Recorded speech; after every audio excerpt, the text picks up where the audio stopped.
The past 3 weeks I have been recording with dark-skinned women to share their story, and now it's time to share with you all.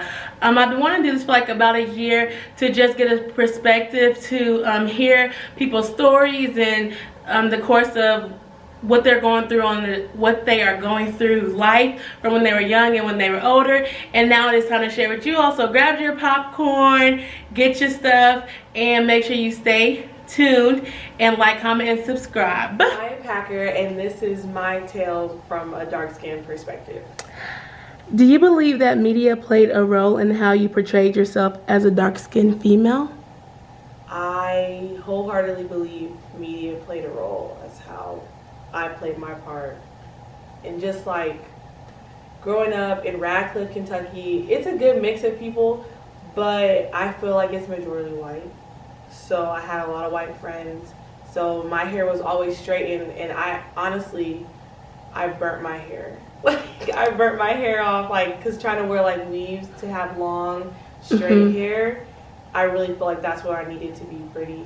And I got a lot more compliments when I had long, straight hair. So the end result was me having like hair like to here. And that's when I started my dreads, was hair to here. So it definitely plays a part, because you don't see natural black women like that. Well, now you do, but Yeah, that's Hello, my name is Brenda Mitchell, and this is a tale from a dark-skinned perspective. How do you believe media played a role in how you portrayed yourself? Well, I believe media played a huge role. Every time I turned on TV, it was blonde, blue eyes, long hair, straight hair, nothing curly, nothing that looked like me on Sunday mornings, or Saturday nights, I should say. Because on Saturdays, we get our hair washed, it draws up, and early Sunday morning, we get it straightened, which was a lot of pressure. Because Grandma was in the kitchen in front of the stove, pressing her hair so we could look white, so to speak, in those days. I'm Donna Smalls. I'm 60 years old, and I'm going to give my tale from a dark-skinned girl's perspective. Yes. Do you believe that media played a role in how you portrayed yourself as a dark-skinned woman? Well, maybe probably in the era that I grew up in, it did play a big role, but for me, I wasn't much of a TV watcher, so I didn't have the concept that because my skin was dark, I wasn't pretty. I did have children tease me and call me tar baby and blackie, but I never let that affect how I saw myself, because my mother was a person that loved colors. So when all the other dark-skinned girls were wearing dark colors, I had on pinks and yellows and greens and light blues, because she used to say, your eyes are so pretty, so we always need to highlight how pretty your eyes are. Hi, my name is Rose Robertson, and this is a tale from a dark-skinned perspective. Do you believe that media played a role in how you portrayed yourself as a dark-skinned woman? In today's society, oh, absolutely. There's no doubt in my mind. There's always a competition or a contrast between a lighter, melanin woman versus a darker skinned melanin woman. Do you feel like that played a role in earlier ages, like when you were growing up, or do you feel like more now when you got older, when like social media and stuff like that came out? So when I grew up, we didn't have social media like that. I mean, we had the internet. We didn't have things like Facebook, Instagram, all that stuff. Mm-hmm. So it's kind of worse now, because now the world is a part of this conversation, versus being just within our community. What about like TV or like magazines and stuff like that? Also, television played a major role in it. So when you watch television, if there was a black comedy show or a black television show, they always chose a woman with a lighter skin tone, if she were, of melanin, Hi everyone, my name is Lee Adams, and this is a tale from the dark-skinned perspective. Do you believe that media played a role in how you portrayed yourself as a dark-skinned woman? I do not believe that media, not media, do you mean social media or just media? Media in general, magazine, TV. Well, yes, I do. When you speak of magazines, I do think the magazines played a very important role in how I viewed myself, especially when I was a young child. And when you see certain types of people, certain types of women on magazine covers versus what I looked like. Hi, I'm Dr. Jeannie Litt, and this is a tale from a dark-skinned perspective. Do you believe that media played a role in how you portrayed yourself as a dark-skinned female? I do. Being born in the South in the 70s, of course, I saw more, I think, social media geared toward our light-skinned females, and so social media always tend to have more of the stars on the TV that were just more light-skinned, and even though Facebook and those things weren't necessarily in play, that was just the typical female. The typical beautiful female was always light-skinned with long hair. Hi, my name is Corinthia Fitzgerald, and this is a tale from a dark-skinned perspective. Do you believe that media played a role in how you portrayed yourself as a dark-skinned woman? Yes. Growing up, I was in front of the TV watching cartoons on Saturday, and I saw a lot of, from, I'm just thinking of like different TV shows that I watched, like Family Matters, and I'm thinking of Coming to America. I'm thinking of, just all these different, cartoon shows, or even like young people, teenagers, things like that, that I looked up to, that looked like me, or I wanted to look like me. And it kind of shaped my perspective of what I saw myself to being, or reflecting to being in the world. And unfortunately, it brought a lot of negativity growing up, and I had to reshape that and to, really take off those filters. So yes, media does take a big role on that as a young person. Hello, my name is Shirley Husky, and this is a tale from a dark-skinned perspective. Do you believe that media played a role in how you portrayed yourself as a dark-skinned woman? Of course it did. Over the years, and I grew up in the 50s, the middle 50s, 60s, and the media was real hard on African Americans during that time. As the other ladies have stated before, we too had cartoons at some point in our lives, and there were not very many African Americans portrayed. But matter of fact, there were not any portrayed during my era, and I wondered that a lot. Where were the dark-skinned people? And so, but even on television, not just the cartoons, the television shows were all Caucasians or different nationalities, anything other than a dark-skinned person. So I used to question the fact that where are my color or people? What are they doing? And then I saw Mahalia Jackson. Back in the 60s, I was living in Detroit at the time, in 66. And my brother took me to the movies to see The Imitation of Life. And it was a hard movie for me to watch because, again, I was a kid, 11, 12 years old, and seeing this dark-skinned lady portrayed into this movie around a lot of Caucasian people, I was like, she's got to be the maid. And true enough, that's what she was, a housekeeper. And so after that movie, then my mind began to wonder about other people.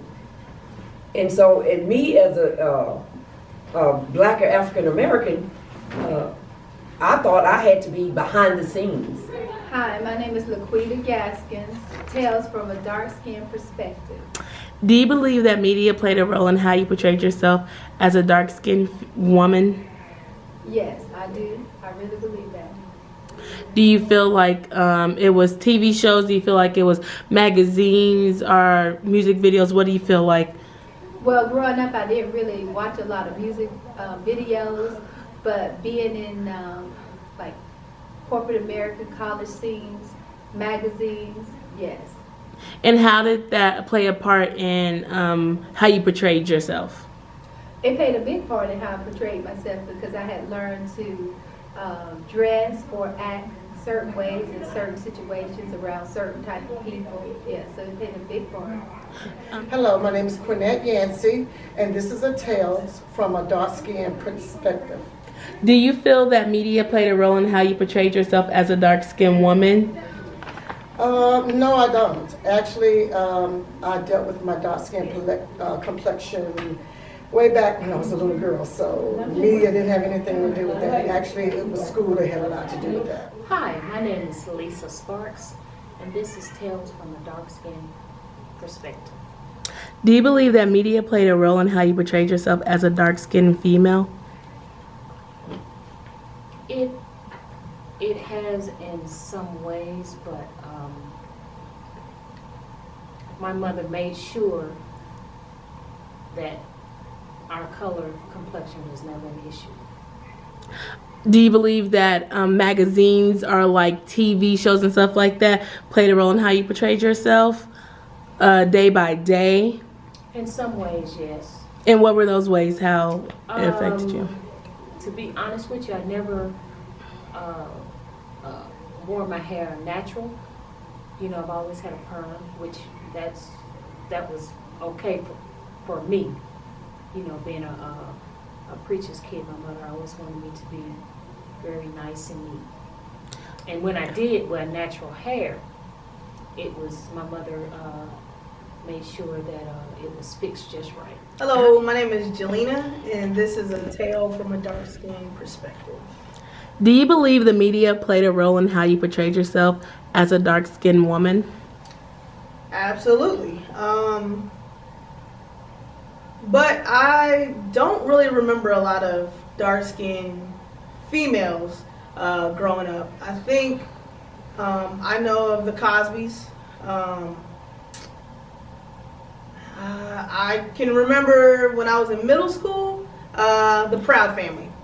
I remember them more than anything. I think it's because of the age that I was in, and they were relatable for the things that I was going through, but besides that, I don't remember as much. Change the game. How do you feel like society played a role in how you viewed yourself as you were growing up? Like, growing up, I feel I was like the token black friend. Mm-hmm. Like, here's, 4 other women, and then there was me, and it was like, oh, can I say the N-word? And, that's more like older, like younger. It was like I always wanted to be friends with the white child because I felt like that was prettier. So society, I feel like, played a part just because it's like you don't see, like when you see like commercials, it's happy white people. Mm-hmm. When you see, a commercial dealing with depression, it's usually like a black person. Mm-hmm. So it's like, I felt like to be happy, I need to be more white, unfortunately. It's like, isn't that like assimilation or something like that? Is that kind word? of like that. Mm-hmm. Like, around here, it's real country too. So Most it's definitely. like, I like country music, right? I like all music. But for middle school, I went through like a whole emo phase because it was like, I thought that's what everybody was into, and that wasn't really my scene, but I made it my scene. You know what I'm saying? It's like I felt that pressure to be what it was around here. When I lived in Maryland growing up, I was dog, yo, son, whatever the case may be. But when I moved here, it was like, oh my God. How do you feel society played a role in how you perceived yourself growing up? Society made us feel not pretty. It made us seem dark. Everything about it was ugly. It was ugly to be dark. It was, society was rough. We were picked on. We were called names. Some of the names I was called, Tar Baby, Blackie, Hershey, oh goodness, Black Gal. And that one kind of stuck with me. Because the family started calling me, that's a nickname, actually, Black Gal. But I don't use that anymore. Yeah, so how does it feel to have those nicknames? You don't? I never liked nicknames because they did not define who I was. Mm-hmm. I always thought I was beautiful. Dark, I knew I was beautiful. Every morning when I got up, washed my face, brushed my teeth, pulled my hair back in a knotty ponytail, I was still pretty. I just knew I was great. And how do you feel society played a role in how you maybe viewed yourself growing up, if it did? I think that society was not accepting of dark-skinned women. Even from an African American perspective, you never saw many black women portrayed, darker women portrayed in many things in the early 50s, maybe even in the early 60s. It didn't start till maybe the 70s or 80s where they start pulling in darker skinned women to play different roles. But basically, you didn't see many dark skinned women, so I didn't see many women that looked like me on TV. So I had a perspective, because I never really was a TV watcher, like I said. I didn't have that negative, I don't think the negative perspective that I think that I may have had came from television alone. I liked, especially if they were, a black man, they would prefer to have a lighter skinned woman. Mm-hmm. So that made some insecurities there. And so were you ever told that you were pretty for a dark skin, or you would be prettier light skinned, or Never told those things.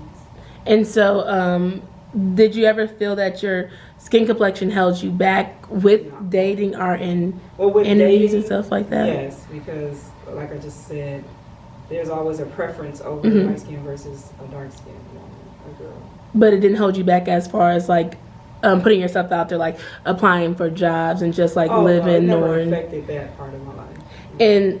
And so when you got older, do you feel like being a dark, do you believe that media played a role in how you portrayed yourself as a dark-skinned woman?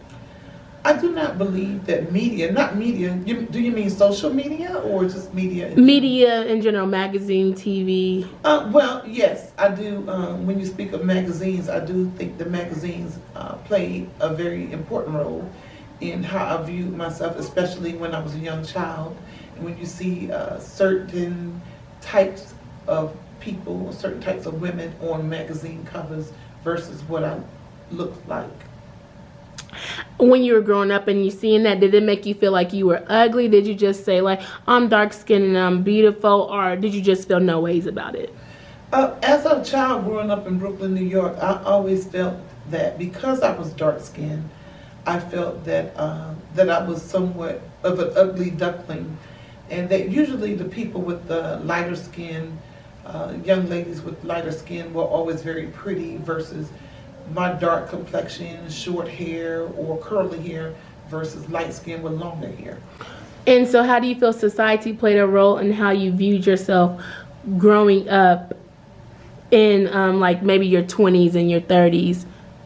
As I began to get older, and it didn't happen until later on in life, but in my 20s and 30s, I began to realize that I was not the ugly duckling. I began to mature and to realize that that I had to deal with the hand that I was given, Mm-hmm. and it was not such a bad thing, in dark complexion. So what? Still beautiful. And so in society, your day-to-day life, do you feel that played a role in how you viewed yourself growing up in school, if you were involved in different things like that? Absolutely. Again, being in the South, we know that there were, of course, a lot of African Americans, but it was still you were still thought to be prettier when you were light skinned and, like I said, with long hair. So, for instance, I have a aunt. We were only like 5 years apart, but she is, people say we look alike, but she's light skinned. So she was always just viewed as more pretty because she was light skinned, even though we had all the same features. Our hair was about the same length, but because I was dark skinned, a lot of people kind of pushed me to the side. And even in dating, as a young female, you would see that guys tended to want to be with the light-skinned females a lot more than the dark-skinned females. So throughout my years, I've had my struggles with that as well. And how do you feel society played a role in how you maybe viewed yourself growing up? Growing up, one particular person, I remember in grade school and middle school, there was a really smart girl who had really curly hair, light skin, and it seemed like everybody loved her, even the teachers. But it seemed like, even though I had straight A's, it seemed like, it was a different perspective that the teachers and the peers would look to me as being. And I had to really kind of look back on hindsight that, a lot of people in society have those complexes, and if you don't kind of go home on that, like really go hard on that, you know, and really realize like these type of things can be filtered into you, then yeah, you can be affected by it. So yes. How do you feel society played a role in how you maybe viewed yourself growing up? Society has played a great role in how I viewed myself as growing up. It's just that growing up, people are cruel, especially back in the era when, like I said before, when I grew up and going to school and college and stuff. They would say bad things to you. And when I say Caucasian, I mean the white people, that's what we used to call them, the white people. They would say bad things to you, and you always had to be in the back of the line, and you always had to be accepted last, and if you were accepted at all. And so that was very inferior to me. But as time went on, I learned to put that stuff aside and view myself as beautiful. But society, if I kept listening to society, I would never be where I am today. So, you know, that's what I think. I think it's cruel. It's a cruel way of anyone having to grow up in any type of lifestyle. Yes, yes, absolutely. How do you feel society played a role in how you viewed yourself growing up in day to day in school, in your family, friends?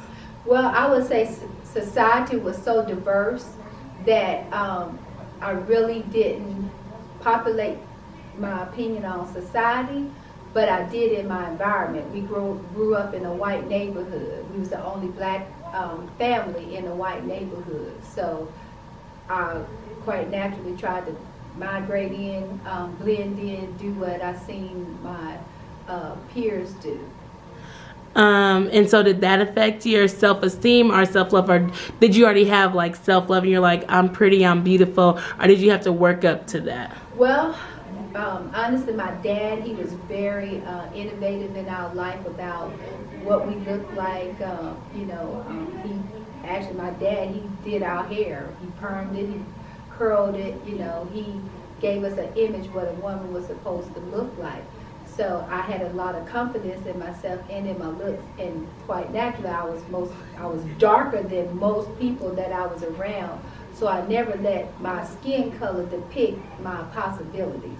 Society, how do you feel like school had an impact on your skin complexion? For me, when I was in school, I was talked about my complexion all the time. I was called Blackie and Chocolate Dice, and the light-skinned girls in school made me feel like I was inadequate.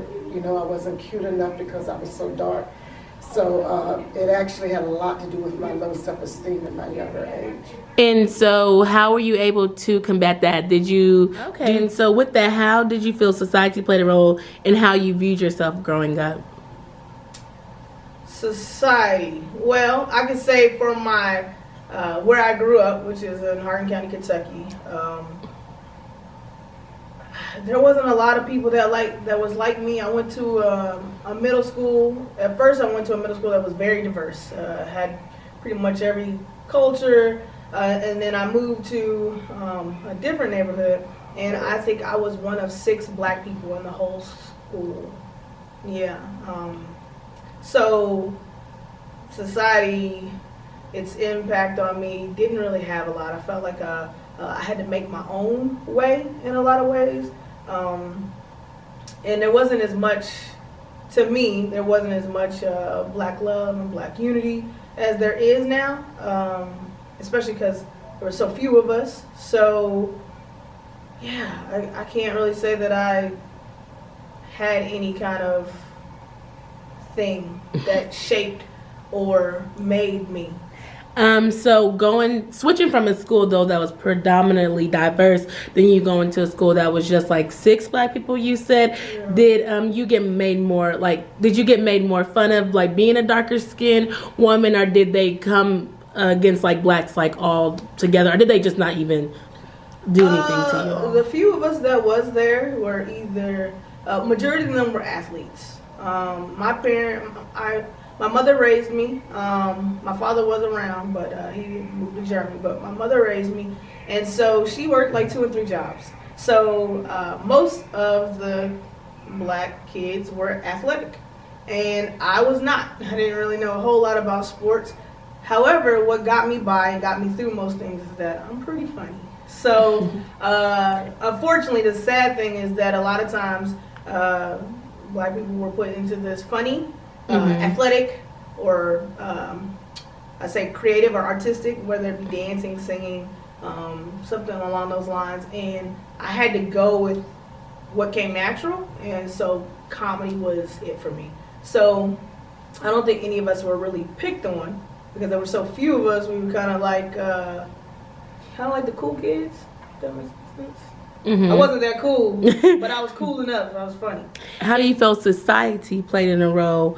How you perceive yourself in school, in church, day-to-day life? Well, I really never had those problems at school because the school that I went to was majority black. East High, Nashville, Tennessee, downtown Nashville. So I think it was probably 80% black, maybe, during that time in 1983. That's the year I graduated. And then my father pastored his church. So we had, it was black congregation, but we also had Caucasian members also. Was it growing up and you were at a school that was 80% black, was there still a light skin versus dark skin, or did it feel like all you all were together, or were you perceived different because you were of darker skin complexion? No, we didn't have those problems at my school. I never experienced those problems. Oh, okay, then so you really didn't have the low self-esteem or had to find self-love because of your skin complexion through society or the media. You just did it. You just lived your life day by day knowing that you were still beautiful as your skin complexion. That's what my parents instilled in us, that no matter what, we'll be beautiful.